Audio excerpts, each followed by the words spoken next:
Rivian has been a Cinderella story gone wrong in the electric car revolution over the last several years. And granted, they were the very first automaker to bring an all-electric pickup truck to market in America and Europe. But if you've been watching my channel over the last several years, their story has taken quite a sad turn, especially with all of the lies in just flat out disgusting ways how they've treated their customers, reservation holders, and us, the media. So I've made videos all throughout these 3 years, which I would like to show you guys back to back, so you can see that this, very promising startup that is finally starting to deliver. Let's give them the credit where the credit is due. But let me tell you about everything that has happened before, because you might look at this startup and now publicly traded car company in a very different light. So let's get going. But before that, a quick reminder that this video is brought to you by EnergyPal. Are you thinking about going solar but not sure what panels to get, whether or not to get a home battery, or how much all of this is going to cost? Well, EnergyPal will do all of that for you, and you will get a $500 gift card when your installation is complete if you use the link in the description of this video. All right, with that out of the way, let me show you the first clip, and I'm only going to show you half a minute because, I was one of the first media representatives covering the very first unveiling that Rivian had. This was actually a private unveiling before their big one. I believe it was at the LA Auto Show a few days later, and nobody knew what this brand was, but I was already there, and this is me being excited about it way back then. I am here in Los Angeles, and I am at this amazing place. The view here is amazing, the event is amazing, and what's really amazing is the truck behind me. This is the first all-electric pickup truck on the market. Rivian is the company that's going to be making it in 2020. I already did a couple of preview videos for you guys, so you should be relatively familiar with this brand, but they finally unveiled this car. Now, unfortunately, the lights here are not very good, but I will have a lot of footage in an interview with their CEO, RJ, who's like a super cool guy. All right, so, we all were excited about Rivian and many other brands, but, sometime later, we all realized that as they were gearing up for production, a lot of things started to smell a little funky. And this is the first video that I published that wasn't that positive about Rivian. Rivian has become the very first automaker ever to deliver its first all-electric pickup truck to its first customer this month. Huge step for a 10-year-old startup and for the entire electric car revolution. Rivian has also filed for an IPO, which means that they had to disclose a lot of things that we didn't really know about them before, and this is where things got a little interesting. And by interesting, I mean a bit concerning. You see, it appears that Jeff Bezos may have a little more control over Rivian than we might have assumed. It's kind of like Googling your Tinder date right before taking her out and finding out that her daddy is your county sheriff. Per some reports, it appears that Daddy Amazon may own anywhere from 20 to 25% of Rivian, in addition to being its biggest customer, with the 100,000 delivery truck order valued at an estimated $4.5 billion. Speaking of prime benefits, not only that, but it appears that that deal gives Amazon a lot of control over Rivian, including the fact that until the van is ready for production and has passed all government approvals, Amazon can downsize the deal to only buying the skateboards or its components and having another company put together the rest, all the way to pretty much walking away from the whole thing. So the concern now is that Amazon has become such a powerful partner that Rivian has to shift its priorities from the regular customers to, well, Jeff Bezos. Now, originally, Rivian was going to prioritize its electric truck and SUV customer deliveries over Amazon's, and I think the guy who told me that has a pretty good in on what's going on with Rivian. So we launched our truck and our SUV first. So the truck SUV end of this year, and then the Amazon vehicle is September 2021. So it actually sequences in really nicely. And because the skateboards are shared, so battery, drivetrain, cooling systems are really common, almost identically the same between the two, allows us to go really fast on the Amazon program. But that's not what really happened. The regular customer orders have been delayed 3 times now, while the first Amazon vans made by Rivian have started doing deliveries several months ago. Per same report from Bloomberg, Rivian's priority now is delivering at least 300 Amazon vans by the end of the year and 10,000 more by the end of the next. So the worry here is that Rivian is being forced to cater to one customer over the community it has built its name around, the adventure-seeking overlanders, off-roaders, and of course, electric vehicle enthusiasts. And if all this wasn't enough, this is what Jeff Bezos has tweeted out to Rivian and RJ just a few days ago, and you can't make this stuff up. Here is what Jeff Bezos has tweeted out to Rivian and its CEO RJ Scaringe earlier this week. The Rivian team is world-class and RJ Scaringe is one of the greatest entrepreneurs I've ever met. Now, RJ, where are our vans? Oh my God. Is this the billionaire equivalent of bitch better have my money? I mean, and on top of that, this is during what's called a quiet period, where a company that filed for an IPO is not supposed to rock the boat or do or say anything that can jeopardize the IPO. Jeff, this is not the time for your Elon Musk Twitter impressions. All right, so that wasn't good, but it was nothing compared to the next video that I made, and this is probably one of the worst things that I've witnessed with my eyes, because I witnessed Rivian intimidating members of the media, and this was already after so many really unfortunate and just flat out bad news that Rivian kind of brought upon themselves.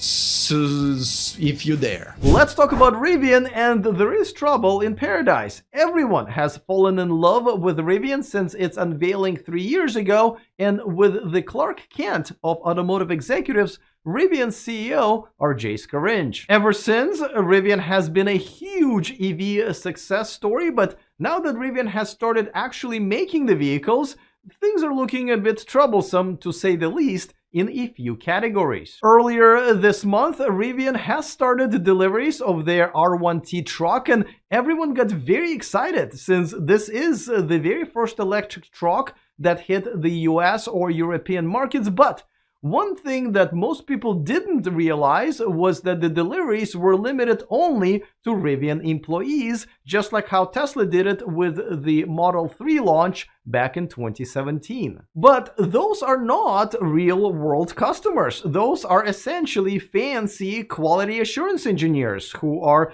giving a lot of their salaries back to their employer in a form of car payments. My impression was that the real deliveries were starting very shortly after that, but now it looks like Rivian is not going to deliver their first trucks to the real-world customers until March of next year, based on a recent poll done by the reservation holders sharing their official delivery dates with the community. And that's not the only bad news that came out of Rivian in the last few weeks. It looks like one of their biggest investors, with a stake of around 12% in Rivian's strategic partner Ford, has decided to abandon its plans on using Rivian's technology in any of Ford's future vehicles, which was the original plan. Here's what RJ Scaringe, the CEO of Rivian, told me last time I spoke to him in San Francisco, California. The Ford relationship is really strong, and we're excited to have them as a partner, and them coming in, part of it, of course, was an investment, but more importantly was the ability to collaborate. And what we're collaborating on culminates in a vehicle that we're doing together, where we provide the platform, the skateboard, so drivetrain, network architecture, electrical system, battery system, and then they put a top hat that's of their own design on. Looks like Rivian was going to do all of the hard work, and Ford was just going to come in and put a pretty shell on top of that and slap their logo on top, kind of like when your mom worked very hard all evening long making cookies for your high school potluck, and all you had to do was put them on a plate and bring them to school. Yet, Ford has decided to walk away. On top of that, a couple of months ago, Ford gave up its position on Rivian's board as well. Ford, of course, has its own electric pickup truck, the F-150 Lightning, that goes on sale in the next half a year. Ford is so proud of it, they brought it all the way up to Tesla's headquarters in California, while it's still there, to troll Tesla on Twitter with this picture. Now, I'm not gonna lie, I have also brought my new girlfriend to a party once where my ex-girlfriend was, in a pretty red dress, so I get it, Ford, but you know, you're only gonna end up meeting your ex's new, taller, and younger boyfriend with a better job. It was also reported that Rivian has recently had a fire break out at one of their factory production lines, and it seems that it could have been a battery pack that caught on fire. Plus, Rivian has announced that for now they were not able to make the most exciting feature, the tank turn, work on their vehicles, and that now has been delayed indefinitely. But if you ask me, almost all of this fades in comparison with what I have witnessed firsthand a couple of weeks ago that I can only describe as media intimidation and manipulation. So honestly, I cannot believe that this happened, and it happened in front of my eyes. And I did reach out to Rivian because I want to make sure that you, my audience, get both sides of the story, but unfortunately they refused to give me any comment on the situation, which I guess is a comment on its own. First, as you probably know, Rivian did a first drive event for some members of the media, but they have excluded some of the media that appeared to maybe be more critical in their reporting, which is very similar to Tesla's PR strategy when they did have their PR department. One of the most vocal media outlets who got snubbed by Rivian was the Fastlane Truck YouTube channel with almost 1 million subscribers, arguably the biggest truck review channel on YouTube, which certainly should have been invited if Rivian wanted to get a fair and unbiased review. I caught up with Roman, the co-host of the show, and he explained to me why reviews from a channel like his are important for customers like you. So once upon a time, obviously, traditional media's job, right, was to hold the manufacturer's feet to the fire. So if they said, pick the car, we'll do 0 to 60 in 5 seconds, and the manufacturer would give the car to the magazine, Car and Driver, Road and Track, Motor Trend, whatever it was, and they would do the testing, and they would verify that that was indeed true. So they were there to make sure that the truck or car buyer was actually getting what the manufacturer said they were getting. But over the last 10 years, obviously, traditional media has kind of been flushed down the toilet with, the advent of social media. And one of the things that we do is we do serious truck testing, right? We actually don't just get behind the wheel and drive it and say, wow, this feels great, right? We hook it up to a load, we do range testing, and we put numbers behind words.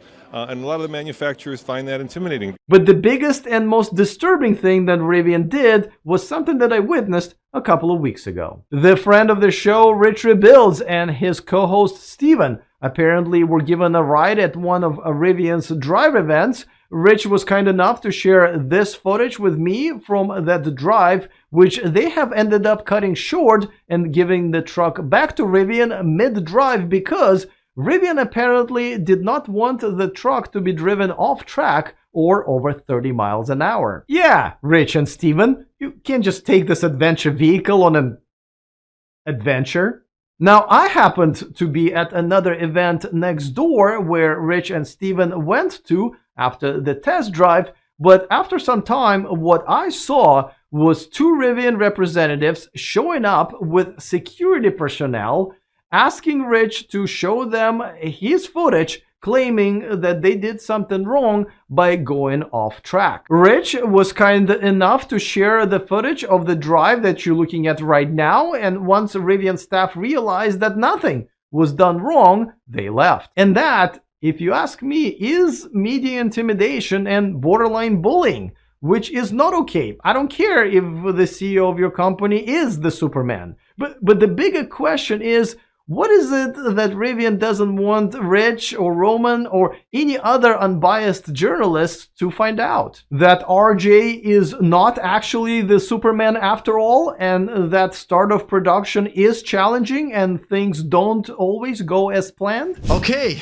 now things have gotten even worse after that, and these are all were things that Rivian did to themselves. And you know, I blamed RJ, the CEO of Rivian, because the buck stops with him and he has just made so many bad decisions. And this is what led to the next big problem that Rivian had with their reservation holders. Rivian has already had a few terrible, no good, very bad months starting late last year, but what happened this week has been much more terrible and no gooder. Rivian's recent self-inflicting wounds have included losing a partnership with Ford, reportedly having a battery pack catch on fire at the factory, prioritizing Amazon over their core customer base, announcing deliveries while keeping most of them to their own employees, and a very slow production ramp-up while trying to cover it all up by manipulating automotive media with access, including borderline bullying one of their more critical voices in rich rebuilds.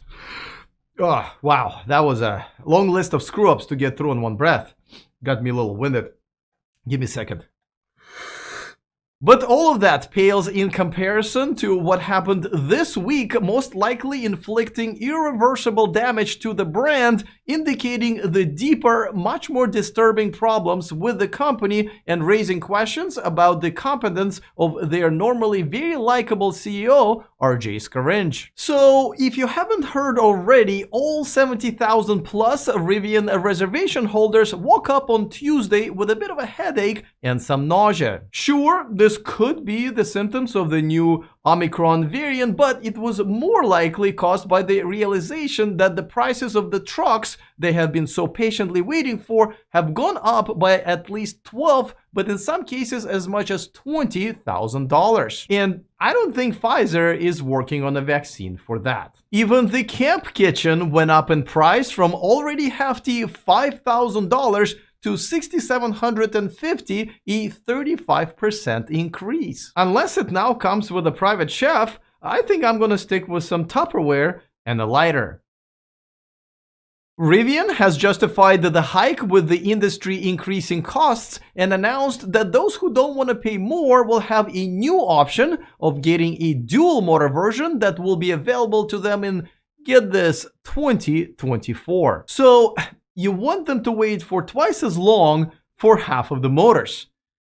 What the Now, don't get me wrong, most car prices, including Tesla's, have gone up by 10 to 20% in the last couple of years, but you can't do it to your existing loyal reservation holders who have given you the interest-free deposits and have been patiently waiting while you struggled through a production ramp-up. But Rivian didn't seem to be raising prices on this one customer. Can you deliver a guess who that is? That's right, Daddy Bezos. I have reached out to Rivian asking them if the price increase would apply to Amazon, and as they usually do when I ask them the tough questions, they have taken the strategy of my Tinder matches and ghosted me promptly. And it's not like we didn't know what was going to happen. Tesla has tried pulling a similar stunt a few years back and created so much backlash that they had to roll their price increase back. So, can you guess what happened next, boys and girls? That's right, Rivian reservation holders have started canceling their orders in large numbers, and Rivian's CEO RJ Scaringe rushed to release an apology and rolled all of the pricing increases back for those who made reservations before Tuesday. Now, don't get me wrong, I am glad they came to their senses and did the right thing, but screwing over your loyal fan base is much like a vasectomy. It's not 100% reversible, but it will cost you a lot of money and pain. It's a whole different ball game. So what could be worse than screwing over your entire fan base overnight and then having to reverse it a couple of days later when you are at risk of losing most of them? Well, how about allegedly planning it all along and hiding it from the public to have a better IPO, which in itself could be a subject for an investigation by SEC. Enter Laura Schwab, a former head of sales at Rivian. Former because she was fired and later filed a discrimination lawsuit, which is irrelevant to the story except one part where she claims that the price hike was planned all along but was delayed to after the IPO. Schwab claims that she raised concerns that the original pricing would result in a loss but was asked not to bring it up to RJ. These are serious accusations from a well-respected industry executive who called this right on the money back in 2021. This is wrong and most likely is subject to actions by regulators, which brings us really to Rivian's CEO, RJ Scaringe. I have met and talked to RJ and his family on multiple occasions, and my impression till this day is that he is an outstanding, good man and an inspiring leader. So how could all these bad things be happening when a good man is in charge, from PR and communication disasters to production and now sales? If you ask me, I think RJ has surrounded himself with incompetent and corrupt people in his executive staff, and unless he recognizes that, cleans the house and takes back the leadership of the company, he will be on the wrong side of the history of this once inspiring and exciting startup. This is not the adventure your customers signed up for. All right, now after that there was more bad news, and this one was of colossal proportions, but this one had to do with their investors, Ford and Amazon, and their stock. So let's talk about what's happening with Rivian lately, and it's not good. You see, the biggest splash that Rivian has made in April is not their delivery numbers that are still pretty poor, it's not a new over-the-air update, and it's not even a cool YouTube video featuring their charismatic CEO, RJ Scaringe. No, it is the fact that both of its major and most prominent investors, Ford and Amazon, had to post net losses in their quarterly reports due to how much Rivian stock has tumbled this year so far. Ford lost over $5 billion on Rivian stock, and Amazon lost almost $8 billion, making it the very first negative quarter for Amazon since 2015. Yes, Rivian's poor performance reflected into its poor stock performance has made Amazon, one of the most successful tech industry giants, lose money for the first time in 7 years. It would take pretty much half of all the people who live here in the United States to sign up and pay their Prime membership for that entire quarter to compensate for Amazon's investment loss in Rivian. And the other half will just have to wait for the third day to receive their pair of Crocs and hairspray. Now, don't get me wrong, both Ford and Amazon are still very much in the plus with their Rivian investment. And hopefully, once Rivian stops trying to, lie and cheat their customers and the media, the company will get back to doing well again, since their product is exceptional. I would rave more about it, but I'm all out of the drug dealer analogies. Now, part of the reason for Rivian stock's disastrous performance is that Ford has decided to pass on building a vehicle together. Now, that's not a good sign, but it does make sense why Ford has backed out of the deal. If you think about it, look at what Ford has done since Rivian's unveiling. Mind you, Rivian was in the stealth mode for almost a decade before that. They have designed, unveiled, took to production, and are just about to start deliveries of their own all-electric pickup truck at half of the starting price, and are planning another one. And it looks like Ford will make way more of those than Rivian will make of their electric trucks. Now, essentially, the partnership with Ford was supposed to be kind of like a sugar daddy relationship. Ford, the older, more established partner, was supposed to shower Rivian with money, and in return, Rivian, the young and pretty one, was supposed to learn how to adult without trying to ruin your quarterly report. It was right there in Ford's Seeking Arrangements dating profile. Yeah. This partnership, including acquiring Ford's know-how, which would have helped Rivian to avoid struggles with the production ramp-up, was for Rivian to lose, and unfortunately, they did just that. I mean, in the first quarter, Rivian has made only about 2,500 vehicles and delivered just half of them. Not sure what happened with the other half, so I can only assume they're being used in rotation to try to climb this hill.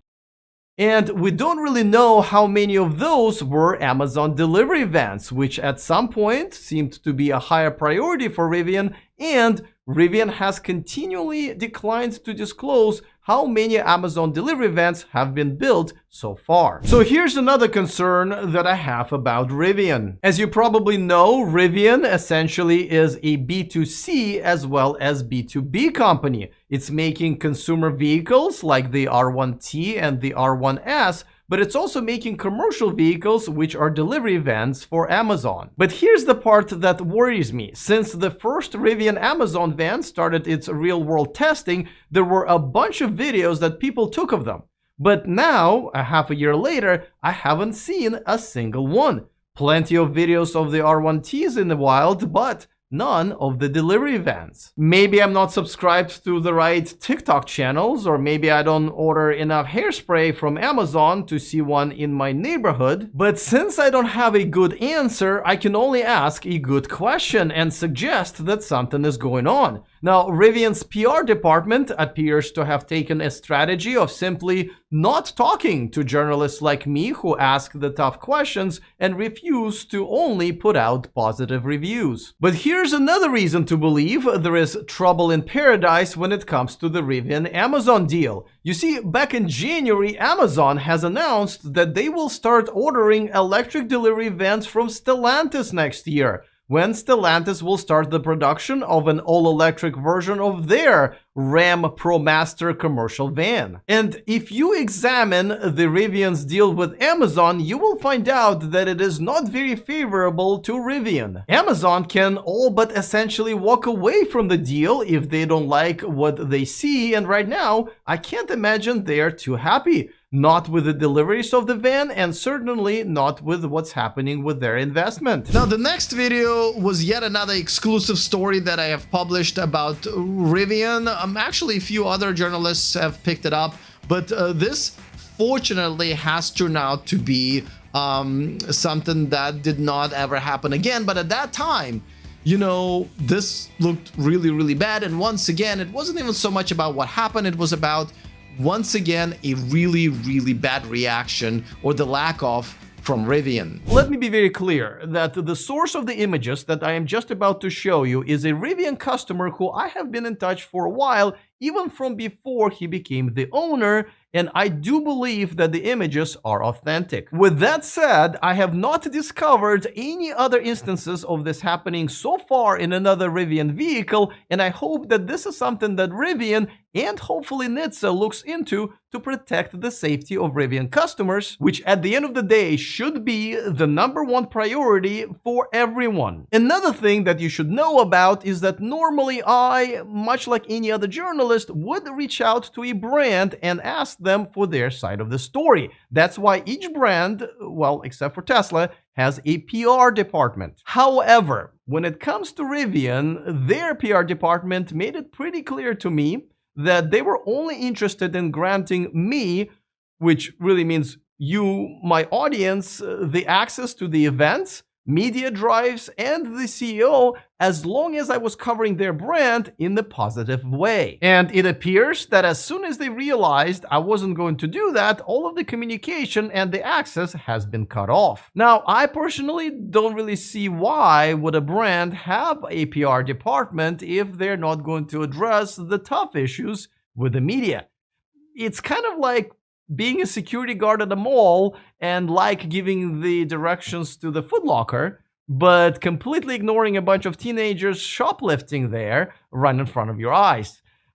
You kind of have to do the tough part of your job too. These are the images of an accelerator pedal, which per my source, a Rivian customer has broken off after the rubber sole of the shoe caught the pedal. As you can see, the plastic housing that the little spring goes into split in half. This is a huge problem, if you ask me. Luckily, the vehicle wasn't in motion, but if it was, this could have resulted in a potentially fatal accident in certain circumstances. This is what the pedal looks like when it is in its intended place. I took this picture in another R1T that I got a hold of, despite Rivian's PR team cutting my access off to any media vehicle. Needless to say that this should be taken very, very seriously by Rivian and hopefully Nissan. I can only hope that this is a one-time fluke, a single faulty part that's not a design flaw. But if it is, this would highlight a staggering failure of Rivian's manufacturing design and quality assurance process. Now, the good news is that Rivian now has a new COO to oversee the production moving forward. He comes from Magna and should provide excellent leadership to hopefully get Rivian out of what has so far been the production hell, the Rivian Remix. Out on vinyl soon. The guy who was in charge of production at Rivian is no longer there, which is a good news, since he previously was part of the production team at Tesla, which we now know has resulted in one of the worst quality of vehicle manufacturing in the recent history. Lastly, let me address another issue before I read about it in the comment section of this video. If you see anybody defending Rivian from the manufacturing standpoint, please ask yourself, do they have any connections, signed NDAs, or money invested in the brand? That's all I'm asking. But at the end of the day, I really hope that Rivian does the right thing, investigates this promptly, spares no expense or time, and fixes this if there is indeed a problem. Now, as I said before, I really hope that this is just a one-off fluke.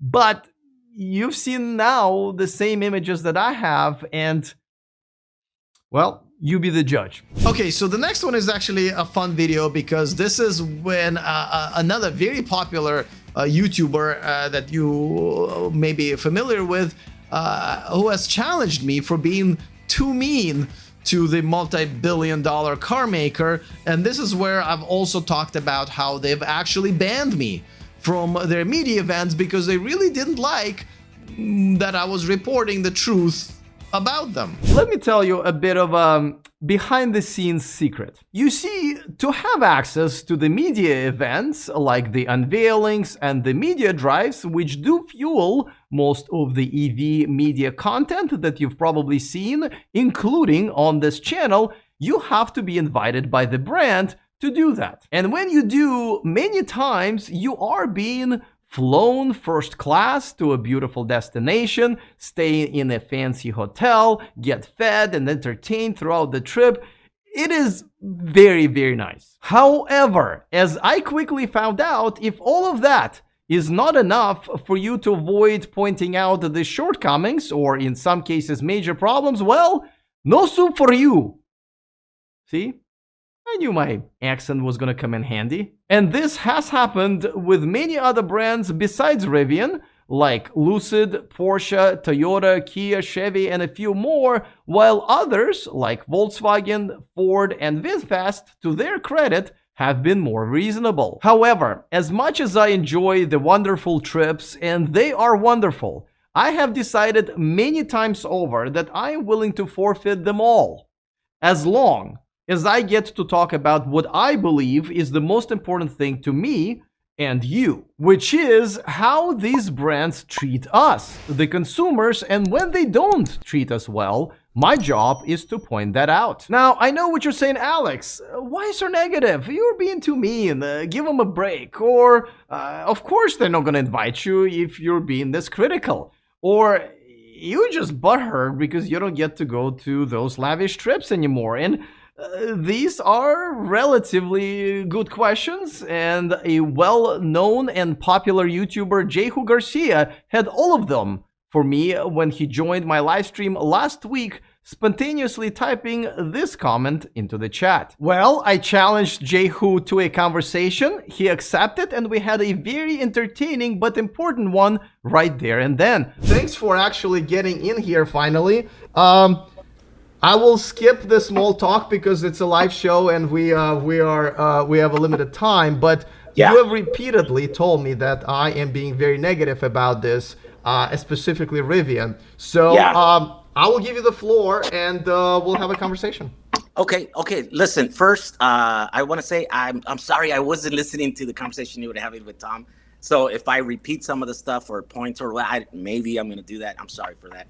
But no, I'm your fan, man. I've met you before. You're very nice. You know, I like what you do. I am a subscriber to your channel, and I think, yeah, what you're doing it's great, right? You're trying to be a journalist, right? And so I think that's where I'm annoyed at the things that you've said about Rivian. Look, I got gripes with Rivian too, just like you, right? Real ones. This company's failing in some ways. It's not, but I always try to remain objective, right? And so it's like, put it in the background. And I think where I'm annoyed at some of the way you present some of your arguments. Like, for example, I'll give you an example. Last time I commented, it was on that video where you made a big old deal about that pedal that was broken, right? And my thing was like, dude, it's a single incident. Like, we don't know if it's going to be a problem, right? And you're making this big old thing. You put it in the thing. You're using kind of like clickbait, which, by the way, I think clickbait is it's a good tool to use, but you have to be careful how you use it, right? Because if you don't, then basically, that's why I said, I'm like, I think you're going to lose credibility from people if you're not careful, if you don't let your personal gripes or feelings towards this company kind of judge or drive your opinions on them when you're trying to be professional here, right? And be a journalist. So hold on. So let's stop there. So first of all, I'm not trying to be a journalist. I actually think I'm a better journalist than most people who talk about electric cars because everybody picks their pony, right? People love Rivian and everybody else is crap. People love Ford or Tesla and everybody else crap. And very few people do what I do, which is sacrifice. And you've been to those trips because I've seen you on those trips. They're very nice trips. They are very lavish trips when they bring us out. I sacrificed all of that so I can say things like this. So I hope you at least give me some credit for coming forward and saying something a lot of people don't want to say simply because they will be the access is going to be taken away from them, and so are the lavish business first class trips. So I hope you give me a little bit of credit for, you know, at least standing by my point of view, even though you may not agree with it.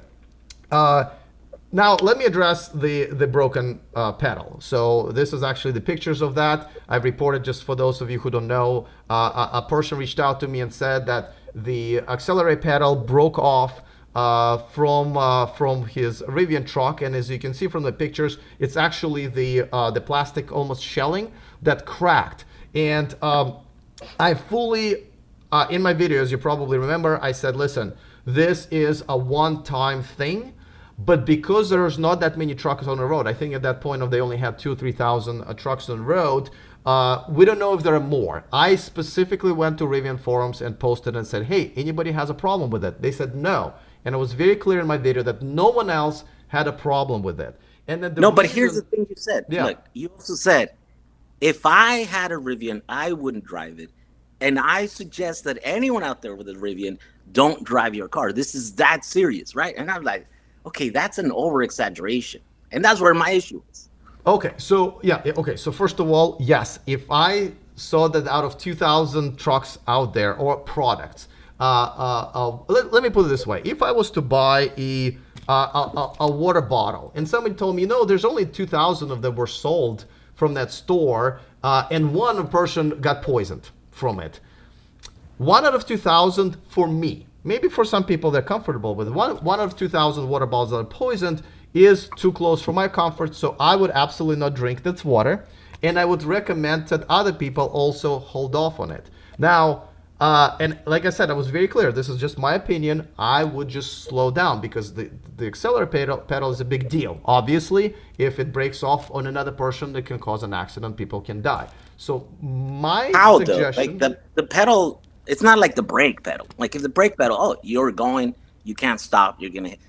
If the accelerator breaks, then you can't go. You can't leave your driveway, or maybe you're at stop. No, that's the thing. What if an accelerator pedal breaks on a freeway, right? And that's what I'm worried about. Of course, thank God this guy's accelerator pedal broke when he was getting out of the car, everything was safe. But if it can actually go in the middle of a freeway drive and your car has to really slow down, especially it has regen on it, you can cause an accident. And for me, the sample of, if there were a million trucks on the road and this was one, I would be like, okay, look into it, but I think you're okay. But if there's only 2,000 of them and there's already one case, to me, it is enough to be at least cautious about it.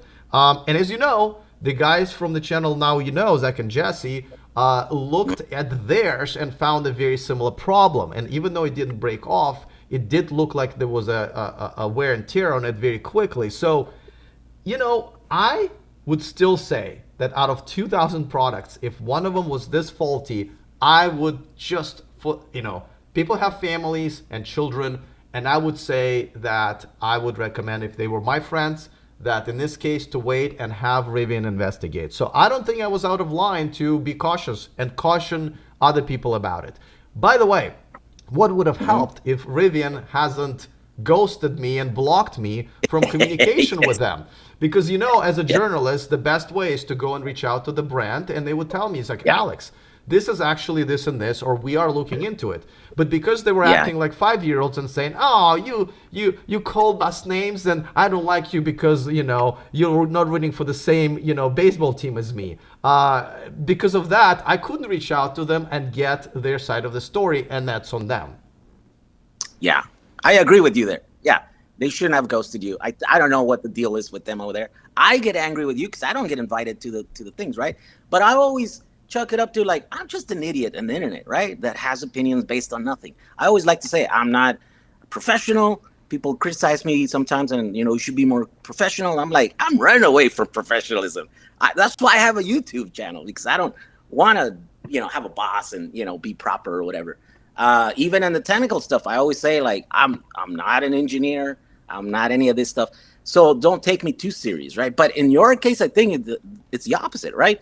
You're a journalist, you're trying to do this thing. And so I thought, if you're going a little bit overboard or being too cautious, here's another story, just to give a little bit of background. Remember that one time that you reported that they were trying to silence a YouTuber, right? And it was that whole rebuild stuff, right? Yeah. I was there, but I didn't see this happen, right? And then I thought, I wonder if the reason why they went and checked on that video is because maybe the main boss there, got a report from his employee or her employee about these YouTubers being disruptive, right, and not following direction.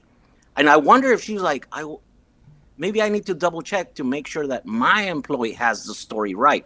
Can we go and check with the YouTubers to make sure that their story, that like the story that we have one side story of the story, right? Can we get the other side of the story? Can we check that footage to see what really happened, right? That's a very good possibility that's what happened, right? But you just kind of claim that, no, they were trying to silence him. And I thought, maybe that's possible also. But you're going too far into that. You're like, I could see your bias, right? And that's what I'm trying to say. Well, so I could see your bias. What is my bias here? Like, I like the brand and I wanted to continue to like the brand. I wanted to continue going to media events, obviously. What is my bias? Like, why am I all of a sudden this, critical of them? What's my bias? Because they ghosted you, right? You said that. No, you said you don't like that. That happened after that. See, that's the that thing. happened after? Yeah. So, well, I thought that's and just so you know, so that incident is clear, I didn't hear about it. I witnessed it with my own eyes. I was literally right there. They were stupid enough to do the whole thing in front of me. And when I reached out to them, they were still talking to me. And I said, hey guys, this is a pretty big violation. where you come up to an influencer or journalist and demand to see their footage, right? Now, don't forget, Rich also gave me the footage that they were talking about, and I've showed it in my video. So not only I was there in person, I also reviewed the video where I can tell you they did nothing wrong. Sorry about dogs. No, it's okay. I think your dog just agrees with me. That's okay. We're already good buddies with him.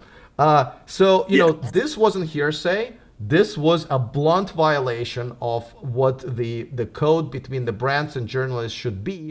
And once again, when I reached out to them, and then they were still talking to me at that time, I said, guys, this looks really bad. And instead of saying, hey, Alex, you know what? We hired the contractors to run this event, and it looks like we didn't train them very well. We'll absolutely look into it. We'll reach out to Rich and make sure we offer him another test drive so he can do it fully once again. That would be the right way of handling it. But basically telling me to pretty much F off at that time and ghosting me, that just tells me they just doubled down on the fact that, yes, they tried to do it. They don't have a good excuse.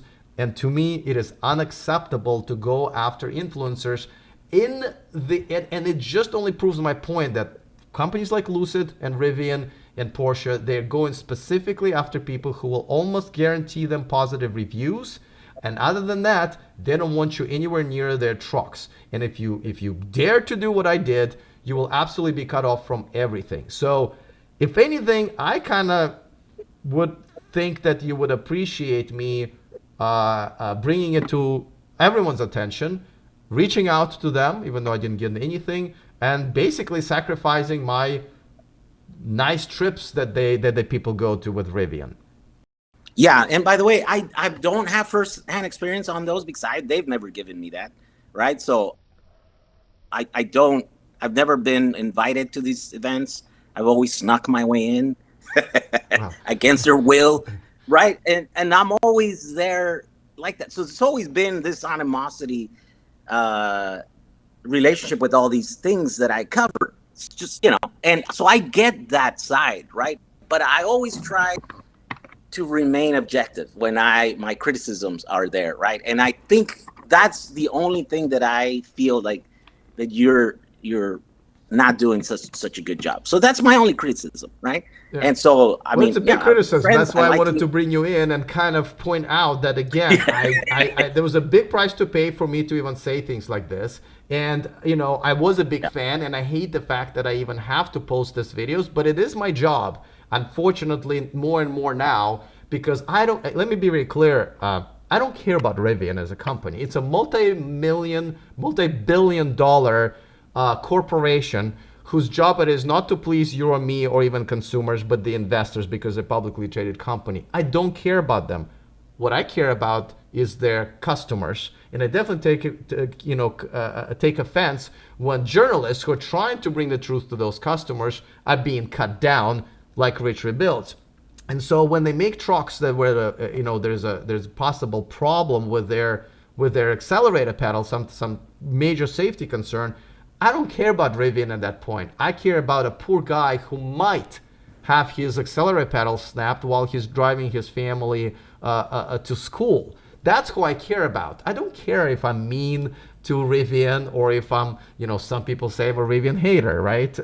So I don't care about that. I care about the people who are buying and giving their money, just like they just screwed once again a bunch of early reservation holders who gave them money many years ago, and now they're not going to get their pricing. They're not going to get the tank turn. Their roofs are getting cracked, and by the way, that was blamed on Kim for no good reason. That's what I care about. That's my job today here.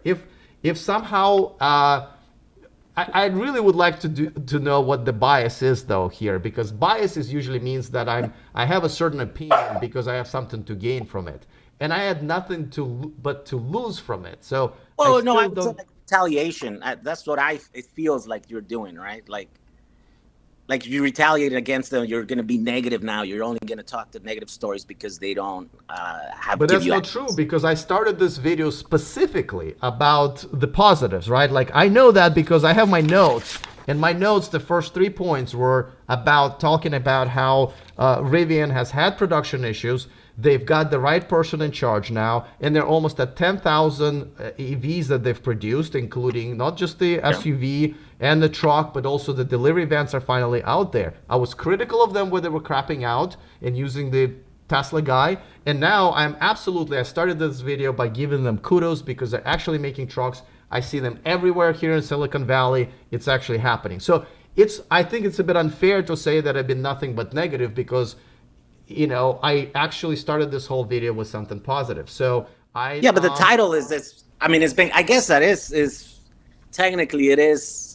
But the title is factually correct. Factual correctly, yes. I mean, they once again screwed their reservation holders and promised them the price. They already tried to screw him once earlier this year. They had to go back, and now they're screwing them for the second time. People who already gave them money to reserve the truck. That is not okay, and it's my job to say it. So my bias is only to be on the side of the consumer. Yeah, I get it. I get it. You know? And you're right, except for the fact that, like, I understand why they did it, right? And it makes sense to me. And in that situation, I mean, I do the same thing. I sell product, and whenever something's not selling as good, I'm like, let's axe that, you know? And maybe I don't take pre-orders. I don't, take people's money and stuff. But maybe I did promise it to someone, right? And I'm like, okay, so that one customer's not going to get what he wants, but it's going to allow us to go more. And, that's kind of the thing that you do in business to stay afloat and to do the thing. So when I look at it, I'm like, it makes sense. So then I'm not super critical on that. But on the other case, you are. Listen, first of all, I appreciate coming on and having this conversation. I think these conversations need to be had just because nobody wants to talk anymore, right? Like people just want to call names and just go into their own separate corners. All right, and this last video is really about yet more and more trouble that Rivian had after all of that, but I did have some good news in that video, and that was definitely a light at the end of the tunnel, because after this, Rivian did start getting things sort of under control. We'll talk about where they're at with everything after you watch this. Oh boy, Rivian, it is so hard to love you, because originally, when I started writing the script for this video, this was going to be a positive video.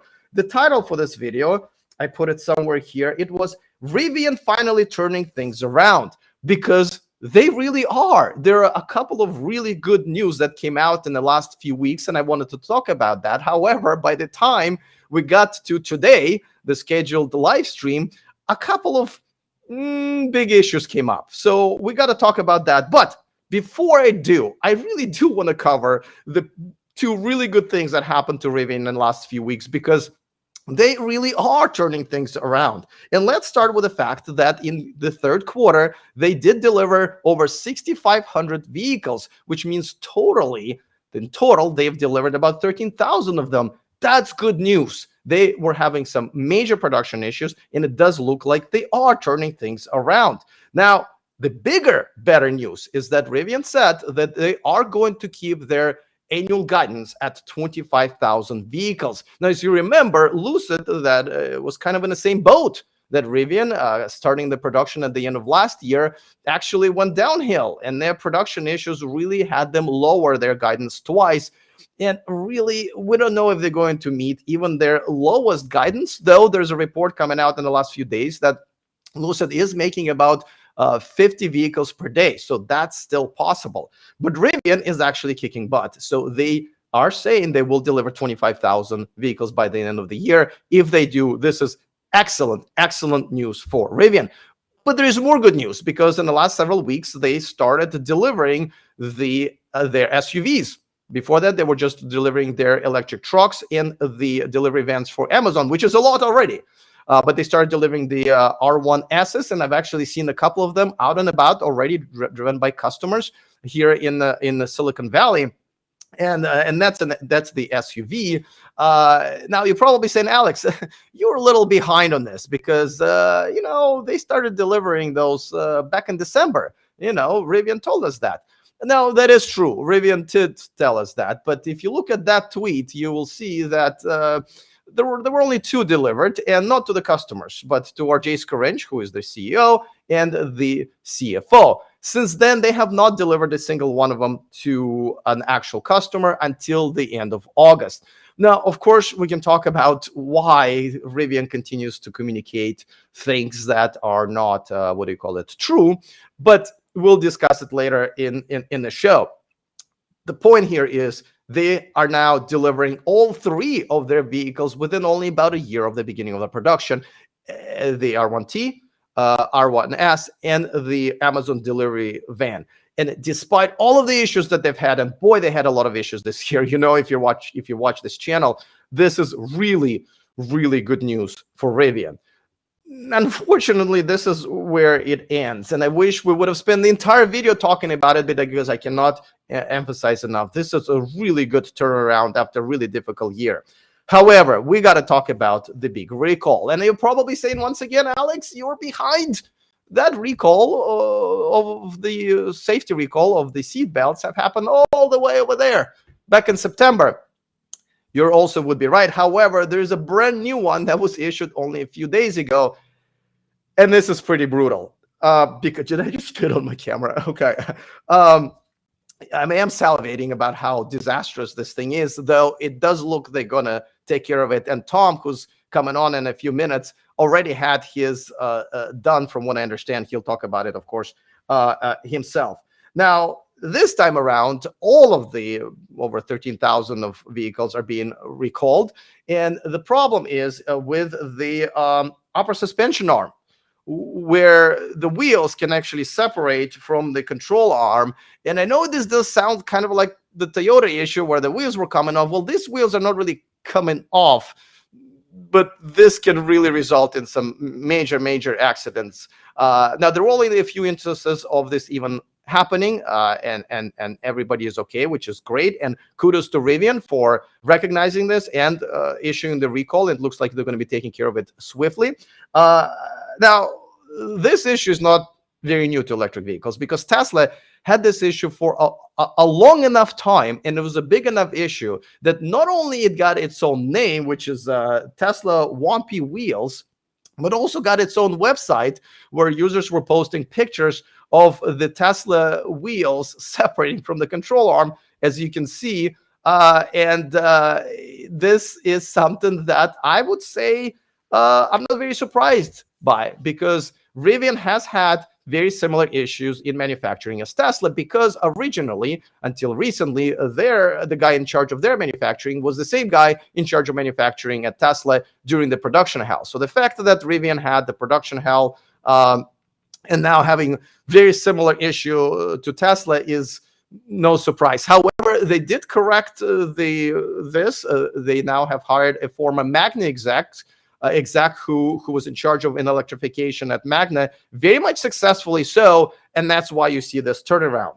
Now, there is actually a picture of a Rivian, and unfortunately, I don't know who to credit this images to, because it was reposted several times.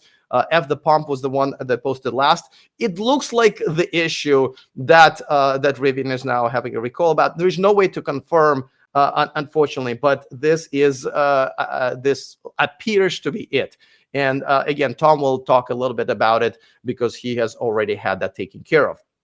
Now, let's move on to the second issue. And I can't emphasize enough that this would be a non-issue as far as I'm concerned. And, you know, Tom has been driving around his neighborhood all morning trying to reproduce this problem. And we'll post a video and we'll show you guys the video that he taped. But let me tell you what happened. And then things did not go sour until Rivian's PR department jumped in, which is really the bigger point of this video. Now, what happened is Edmunds, one of the biggest automotive publications, had one of their staff members driving one of their in-house vehicle, which was Rivian truck, and all of a sudden they started losing power. The truck came to the complete stop. They had issues restarting it because there is no on-off button. But at the end of the day, they got it restarted. Nobody got hurt. Everything was okay. And they published this article that you're looking at right now and reached out to Rivian. And this is where things have kind of gone sour. But first, Rivian response was that this was a driver error. which it appears to be. So what happened, it looks like they were using the cruise control, and then they accidentally exited the cruise control, did not notice that, and then tried to change the setting. And because the cruise control was already off, and it's the same stock that's responsible for cruise control as it's responsible for gear shifting, they shift the truck to neutral and didn't notice that. And that's the stock. Now, if you ask me, I think it's ridiculous that Rivian designed it this way, and Nitsan, DMV, and everybody else allowed it. The stock for the gear shifter, one of the most important controls of the car, should not be shared with anything else. Definitely not with a sub feature of cruise control. Tesla has this as well. I think it's the only other example I can think of, which again is not a good example of a brand taking care of their customer safety. However, it is what it is. I disagree with the design, but again, it would have been a non-story until Rivian's PR department jumped in and started answering. But by the way, let me just point one more thing out. The staff members of Edmunds, that's kind of their job to drive around these cars, right, for a living, because that's what they do. So if it happened to one of them, it probably can happen to someone else. And even though it really was a driver error, if driver error can happen to another person, it can cause potentially a dangerous situation. I really would love for Rivian to basically say, you know what, let us do a few more focus groups and see if this really is a problem.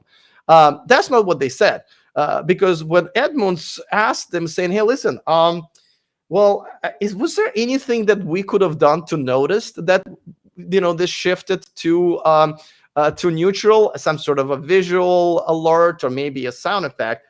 This is what they said. And let me just quote here.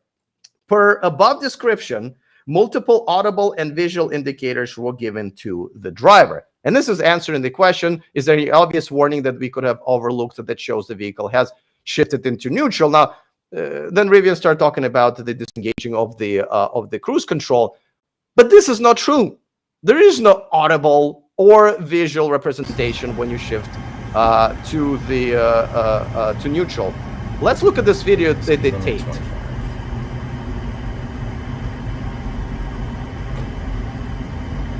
No gas. Nothing. Stay up here. I watch this. No warning. Anytime. Nothing. Okay, so as you can see, and the reason we kept the sound on is because you did not hear any chimes, you did not hear any messages. Now, here's the thing. No car has any chimes or messages, right? If you get into your car and you get to the highway speed and you try to shift it to neutral, it will. Now, that's probably an issue that should be looked at some point, but that's not the point here. The point is, why would a Rivian rep suggest that it does? Because as you can see, they jumped back into the truck and were able to reproduce this and say that is not true. Tom will play Tom's video once he comes on, him trying the same thing. So, all right, now let's go on to the second part of the quote, which is almost as ridiculous. So it says, to move to neutral was only possible after moving the stock up and holding it for 200 milliseconds, which is 0.2 seconds. This is to protect against incidental activation of neutral. Okay, first of all, it looks like Rivian's PR department has the same standards for their grammar as Rivian has for manufacturing. Okay, so this is not incidental, this is accidental, completely a different word. And this is coming from this guy who can barely speak English. However, there is a recall for that, and here it is, Rivian's PR department. Grammarly, helping you connect. Go to Grammarly.com to download. You are welcome. All right, but to the point, and this is something that Edmunds have replied to Rivian right away, saying 200 milliseconds. It takes to blink. It takes 300 milliseconds, which is true for a human eye to blink. On average, it takes 300 milliseconds, which is longer than Rivian suggests that the gear shifter has to be held to shift to neutral. Now, by the way, when you shift it all the way up and all the way down, it does give that alert, except for when you just tap it. And again, as Rivian call it, hold it. But you can't really call it a hold if it takes less than blink of an eye. Though I have to say, as I looked at this video and then Tom's video, that when he sent it sent it to me earlier today. It looks like it does take a little bit longer than 200 milliseconds, which again questions me if Rivian PR department knows anything about the truck. And it is not enough to prevent the incidental shift to neutral. So once again, non-story that only created a story when PR department chimed in. And of course, immediately the question is, why would you be making incorrect statements to a big publication or really any publication when it can be reasonably and quickly disproven? All right, so I gotta say, this has been quite a disastrous journey. I'm very much surprised that they have not fired their CEO, RJ, who I think is responsible for a lot of this really bad decisions and things that happened to Rivian. Their stock is very much down still, so that even makes me more surprised, but they have definitely cut down on their problems, or maybe we're just not as surprised when they do something else that's out of line. At the same time, they have started delivering decent number of Rivians, and I think a lot of you have already seen at least one on the road. They've also started delivering the Amazon delivery van, and I've seen quite a few of them when I was in America. So hopefully this brand recovers. But I gotta tell you, for my taste, they're dead to me for now. It's very unfortunate, but I would never buy a Rivian just because of what happened. Probably quite some time. They would have to change pretty much all of their management from top to bottom for me to give them another shot. But I'm not preaching. This is just my reporting, and you guys can decide based on all of this. So I'm looking forward to all of your comments. Other than that, see you guys next time, and remember to stay charged.